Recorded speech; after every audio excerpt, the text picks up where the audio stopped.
শহীদ রাষ্ট্রপতি জিয়াউর রহমানের দেখানো পথে আমরা চলতে চাই বলে মন্তব্য করেছেন চট্টগ্রাম মহানগর ছাত্রদলের সাবেক সহসাধারণ সম্পাদক ও বিশিষ্ট সমাজসেবক সাইফুল ইসলাম সাইফ।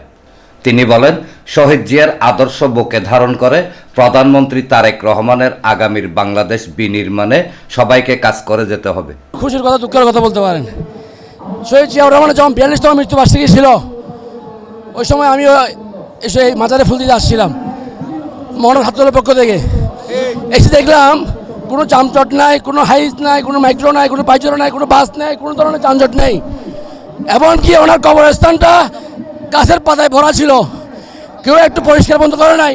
অথচ আজকের এই দিনে গাড়ির জ্যাম ওই তাপবিদ্যুৎ কেন্দ্র পার করে গেছে। আমরা ওই জাম ফেলে আমরা হাঁটি আসি, তারপর আমরা ফুল দিতে আসি। আমাদের আদর্শ উনি সবাই রাষ্ট্রপতি জিয়াউর রহমানের সাথে জানাতে আসছি, আমরা জানাতে চলে যাচ্ছি।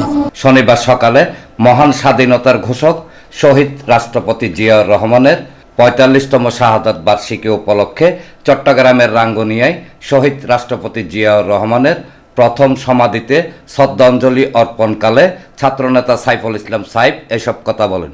এ সময় পাঁচলাইশ থানা ছাত্রদলের যুগ্ম আহ্বায়ক জুলাই যোদ্ধা মোহাম্মদ শাহিন, যুবদল নেতা মাহিদুল ইসলাম মাহিদ, জোনায়েদ হোসেন রানা, মোহাম্মদ মোরশেদ, মোহাম্মদ খোকন ও ছাত্রনেতা মোহাম্মদ ফাহিম চৌধুরী সহ আরও অনেকে উপস্থিত ছিলেন। দলের দুঃসময় কিন্তু এখানে তেমন কাউকে দেখা যায়নি। তখন একটা রাজপথে কোনো মিটিং মিছিলে ডাক দিলে তখন 10 জন লোক পাওয়া যেত না। আর আজকে দেখতেছি এক এক এমপি মন্ত্রীর পাশে 30 জন 40 জন ঘিরে বসে আছে। একটি কথা মনে রাখবেন, দলের দুঃসময় আসলে কিন্তু এ ত্যাগীরাই আবার লাঠি হয়ে দাঁড়াবে।